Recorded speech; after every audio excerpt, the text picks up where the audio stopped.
This is TLV1.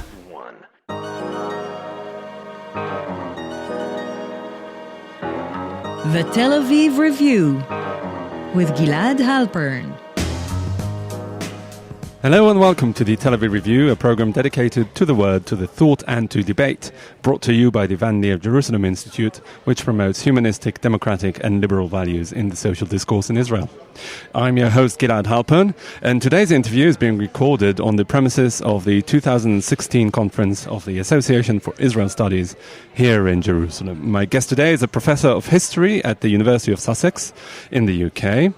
He specializes, among other fields, in the history of the Arab-Israeli conflict. We are here today to discuss the peace efforts, as rudimentary as they may have been, between Israel and Egypt on the eve of the 1973 Yom Kippur War.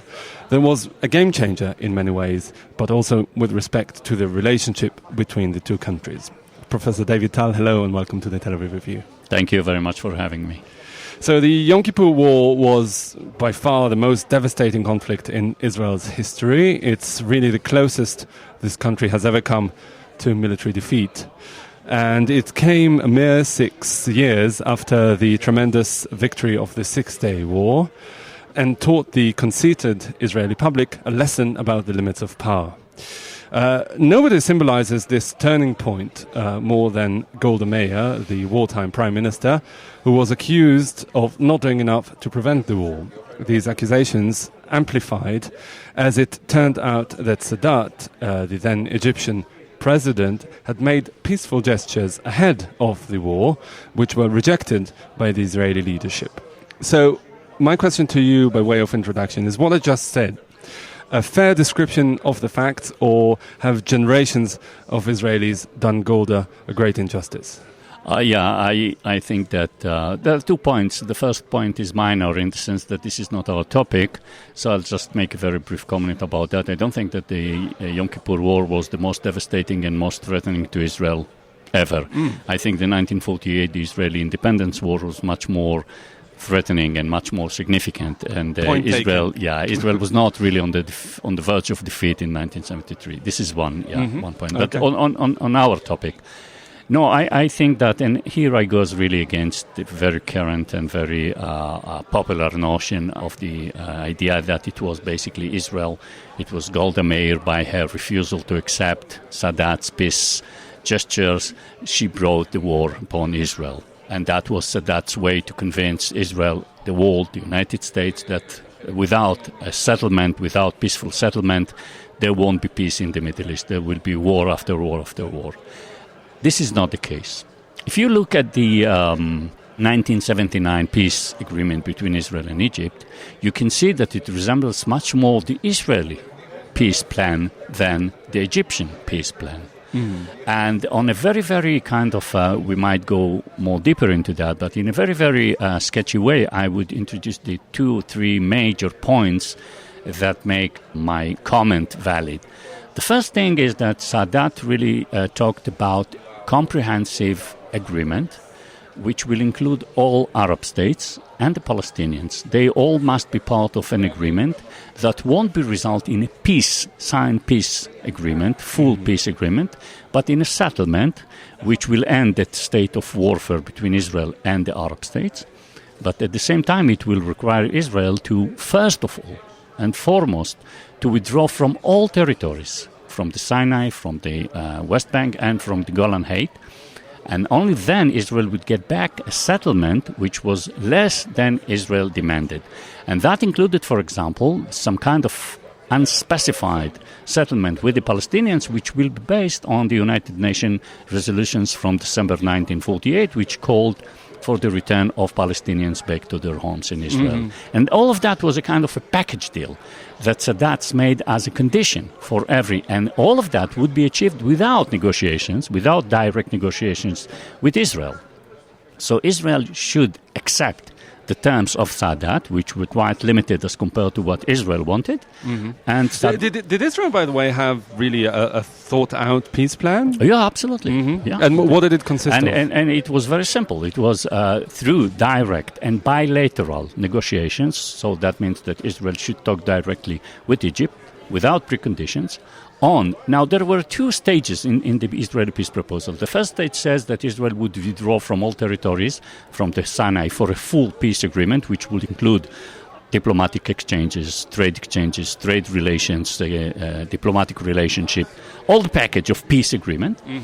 And Israel would withdraw in return from all of the territories. Then, a year later, in October 1968, Israel changed a bit the terms of the peace, and Israel insisted that the peace agreement should bring back Israel to secured and agreed borders, which would include Israel presence at the Sharm el-Sheikh, at the Tyrant Straits, with a road leading from Israel to the Sharm el-Sheikh under Israeli control. That's a very southern tip of the Sinai Peninsula. Of the split, that's right.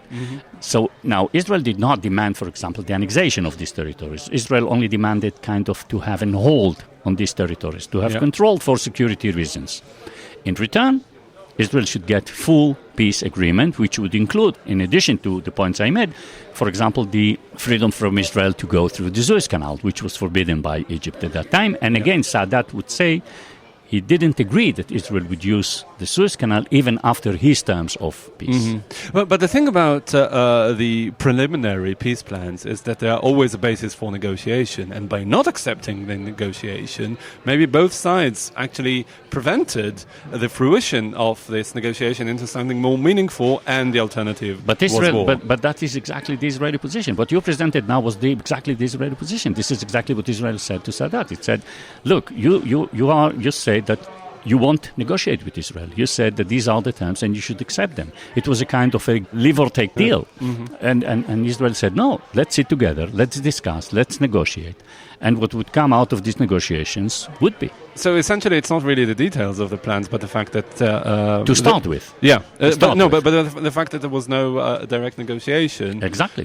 Which Sadat completely rejected. Sadat said, I will never sit together with the Israeli representative as long as Israel continued its occupation of the Sinai. And so basically he backtracked 4 years later when he landed in Israel and... started negotiations. So basically he saddled himself to be closer to the Israeli position but by this gesture alone. Exactly. And the thing is, and this is why he needed the 1973 war. He needed the war not in order to convince Israel to do whatever it takes to make peace. Sadat needed that because he said all the time, the Egyptian argument was basically, and it started with Nasser, his predecessor. The idea was that the Egyptians said, look, we can't accept Israel terms for peace because that will be surrendering to the Israel demands. It was humiliation. We are forced to make peace with Israel because of the Israeli victory in 1967, and that we cannot do. The only way we can make peace with Israel will be when we will be equals. And the 1973 war gave an opportunity to Sadat to show as he was militarily equal, and he kind of erased the consequence or the defeat of the 1967 So the war. misconception about the Yom Kippur War that you corrected me in the beginning of this conversation is twofold. It's not only Israelis who are wrong to think that this was really a hell breaking loose. It's also the Egyptians who are wrong to think that this was some kind of game-changing victory. No. The other question is whether it was Egyptian victory. For the Egyptians, it was a victory, and that was the point. Sadat could, and this is why in the Egyptian historiography, for example, the war ended in October 16, not in October 23. It was before the Israeli crossing of the Suez Canal. And as long as, and that was the point, Sadat, as long as he could say, look, we took over at least part of the territories that were occupied in 1967. We took at least part of these territories back. And Egyptian soldiers are now grounded on what is Israeli territory or Israeli-held territory. So we won. Right. And the Israelis were defeated. And now when they were defeated and we won, we now can speak as equals. Right. And now I can come and talk with the Israelis. But don't you think that from an Israeli point of view, the rejection of anything other than bilateral talks is a serious impediment to peace? The thing is, it might be in the sense that, look, the Egyptian demand, first of all, basically you do peace on bilateral level. If Syria wants to talk with Israel, so they should come and talk with Israel. If Jordan wants to talk with Israel, so they should come and talk with Israel. Egypt is not the kind of the representative of the Arab world. And Syria, by the way, did not even accept the resolution 242 of the Security Council, meaning that the Syrians... In the wake of the Six-Day War. In the wake of the Six-Day War, meaning that the Syrians never considered the option of making peace with Israel, a contractual peace with Israel. They never accepted that principle. Right. So why would Israel give up on what was a real asset? It was a serious asset that could really be a breaking point, a change point in the history of the Middle East. Actually, now that you mention Syria, it's an interesting point because, we think about the Yom Kippur War as some sort of Egyptian-Israeli conflict, but Syria was a significant party to the war as well. Did we see anything resembling that on the Syrian front too, or was it all these peace initiatives were strictly Sadat's doing? It absolutely only on Sadat's part, because, and you can see the difference in the tactics or the strategy. Sadat did not run through the Sinai with his military forces. What he did was basically to send his forces to get a hold on a very narrow strip of land to the east of the Suez Canal, because what he wanted was a symbolic achievement. He didn't want to get back the Sinai because he knew that he won't be able to defeat the Israeli forces in a mobilized fight. Right. The only way by which he could win was to take over a very small strip of land, to entrench and to hold it fast. And then he could say, oh, I got something. Assad did not think so. Assad thought that he will be able to defeat Israel. The thing is that when you have a maneuver warfare, Israel was the strongest.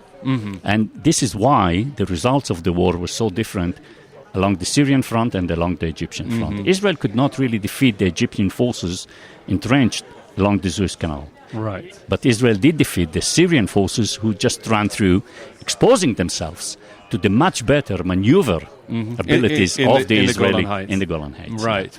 Was there any alternative to the war, according to your analysis, or was it? Yeah. If Sadat would say, if Sadat would say what he said in March 1977, if he would say that, exactly the same sentences, he would say that in 1970, 1971, we wouldn't have a war. We would have a peace. But then he would pay with his life, and as he did eventually. I don't know if he would pay with his life. I know that he personally would feel that he was humiliated. And that thought he couldn't accept. He couldn't accept the idea that he would make peace under kind of pressure, under surrender, as peace as a surrender, kind of surrendering to the Israelis. And there might be the psychological barrier saying, I'm not going to talk with the Israelis. I'm not going to talk with these guys. But after the 1972 war, when he felt that he did accomplish something, maybe then he said, okay, maybe this is the time now to talk with these guys. Right. And another thing the Yom Kippur War is famous for is the intelligence failure. Yeah. Did anyone in the Israeli establishment, be it military or political, read Sadat's mind, as it were, and realized that the humiliation factor is a major one, and there would be another war just because Sadat wanted to prove a point? Not to that extent, but there was the intelligence community. They knew very well that Sadat wants to go to war. They knew very well that Sadat would not accept any agreement that is based on the continuous presence of Israel in the Sinai. The thing was that the Israeli community, the intelligence community, the military, and the Israeli society was very sure that any Egyptian move would be defeated, that the Egyptians, they just don't have a chance.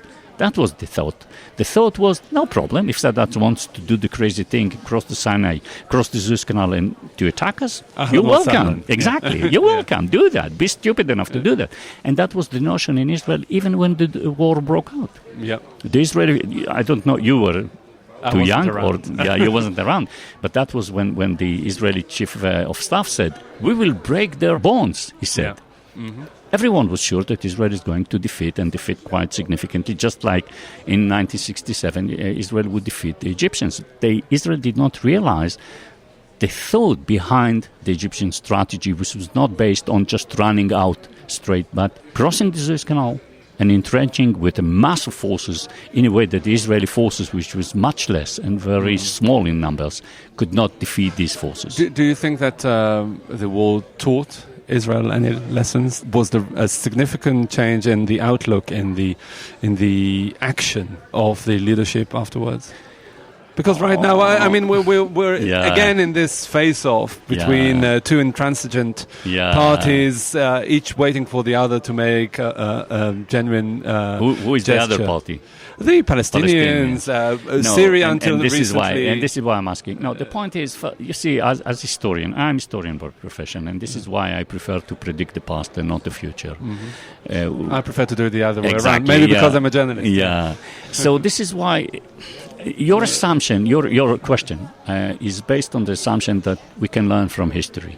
And the real answer is that we can't learn from history. Right. History is not a kind of a manual from which we can draw lessons. Everyone can draw the lesson that he likes from history because there are so many cases and so many test cases that I can use to prove my... So I think that Israel did learn a lesson from the 1973 war, but as I just said, it was the wrong lesson.